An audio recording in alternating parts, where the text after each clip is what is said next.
I have painted hundreds of walls and canvases. However, this is actually the oldest painting that I still have. Mostly because I sold a bunch of them, gave paintings away to family members, students, and actually some got confiscated by the police when they raided my house. That is a different story for a different time. Maybe in another video, we'll talk about that. However, this painting was painted during the uprising of 2020, so shortly after George Floyd was murdered in Minneapolis. And so I really wanted to capture what was going on, in America at that time, but also around the world to some degree, right? And you'll start to hear me talk about history a little bit. Just know I have a history degree and a secondary education history degree from the University of Wisconsin-Madison. And so, yeah, I'm a history nerd. But I really wanted to just kind of capture what was going on. And so I chose the phrase Black Lives Matter. It was a prominent phrase, kind of a rallying call that we're not going to take this shit anymore. And so I wanted to put it right dead center. And so when people came into my classroom or wherever I had it hanging, it would slap them right in the face. And trust me, guys, it did its job. There was a lot of teachers at schools that said this was inappropriate. We should not have it. And my thing is, thanks for outing yourself as a racist, but whatever. But you know what? They got the simple answer. I don't give a fuck what you think. This is empowering to my students. I'm not teaching you. I'm teaching young students of color, Black students, Latino students, Asian students, Native American students. And so I'm not teaching you, I'm teaching them. And this is what they want. This is what they want to see. And if you don't like it, fuck off, period. Yeah, really lucky being a big guy because most people don't challenge me on things. Luckily, all my principals have my back. They kind of say, probably don't tell people to fuck off, but you know what? Sometimes they need to hear it, right? But I really wanted to show just the deep level of things. We'll get back to the Black Lives Matter centerpiece. And so I was like, how can I slap somebody in the face even more so it grabs their attention? I'm using the phrase slap them in the face because people turn a blind eye to things going on in America. And they act like, oh, I didn't know. You did know. You did hear. You just chose to not hear. And so I wanted to start with Eric Gardner. And I compiled a list of all the Black people who were unjustly murdered, killed by police officers here in America. Now, we're not talking about people who pulled a gun out and were in a gunfight. Not at all. Not at all. These are people that you can say protocols were not followed, there was abuse, things of that nature, right? And so we started with Eric Gardner. And we worked our way around to Michael Brown. We have Jermaine Reed, Tamir Rice. Horrible how they handled that situation.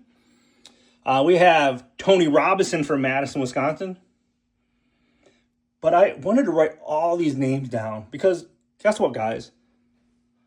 You can see the number, but it's just a number. There's no feelings behind numbers.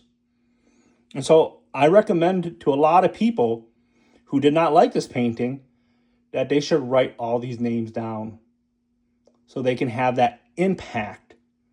Because even me writing this down, and I'm a historian, I'm like, holy crap, this is a lot of people, right? You start finding their stories and understanding who they are. You start putting a human face to it and their feelings. Because the news, they do not do a good job at putting a human face to the name. They do a horrible thing. We all know it. The one thing I tell my students all the time, that they will find a worse picture of you if you're a person of color, specifically a Black person. They'll find the most picture that makes you look hood, right? And trust me, I know that feeling because they did the same thing to me on the news. And yeah, and we'll get to that story another day. But yeah, I wanted to put all their names because I wanted people to read them. And a lot of teachers, the ones who supported, who loved it, my student, they would sit there and read every name out loud. It's turned into somewhat of a memorial, but also of like, look who was murdered. And so, yeah, I finished with Breonna Taylor and George Floyd. I felt it was actually fitting to end with them, mostly because I also ran out of space, which that says a lot. But I ended up getting back into to the design, and I asked myself, as a historian, what colors really exemplify on a deeper level the Black story? And I went with gold, obviously royalty, right? I used grays, but blue as well. And you probably say, why blue? Well, think about this. During ancient Egyptian time, they used a lot of blues. And you look, the Greeks, the Romans, the Europeans didn't really use blue. Why? Because they could not tell the difference between green and blue. In their writings, they would call the ocean green. And so what we learned is that if you do not give a name to a color, people cannot tell the difference all the time. And so they didn't have a name for blue, so it looked like a shade of green. And so when they came to ancient Egypt, Kemet, they actually start learning what blue is. So blue as a color of royalty is because something that they could see that other groups could not see, right? So I went with that, obviously the gold. But I wanted to go deeper, not just the design, but you have here different angles for the pyramids to show hey, for example, Pythagoras' theorem. That is actually designed and created in ancient Egypt. And somebody stole the credit for it, but whatever. That's a whole different story. You guys will love my class that I taught this in. Because we do have evidence. We have Pythagoras' father, who's actually going to Egyptian temples and signed in on clay tablets. Yeah, pretty much stole it, but whatever. But here, there was actually, I had to retouch it up with gold paint. I still got to add my stuff in there. I actually had it where you had to look really closely and you would see equations from ancient Egypt.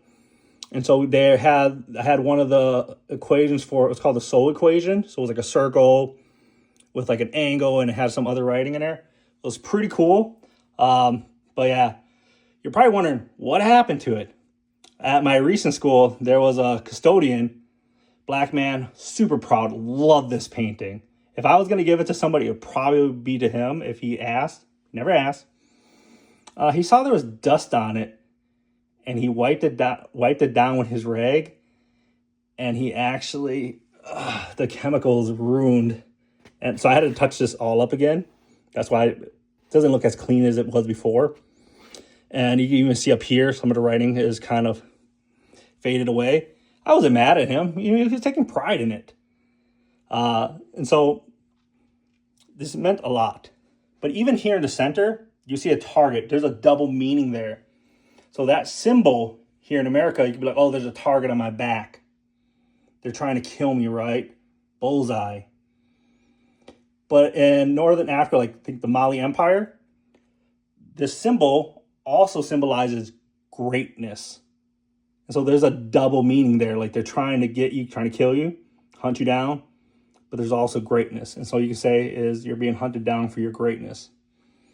Yeah, the heart from Sudanese, the Sudan. So kind of meaning, greatness through love. And obviously more angles and stuff like that. Just little random designs I put in there. But yeah, for me, this meant a lot. And I like sharing it with people because I think a lot of people don't realize kind of the depth you have to think about art.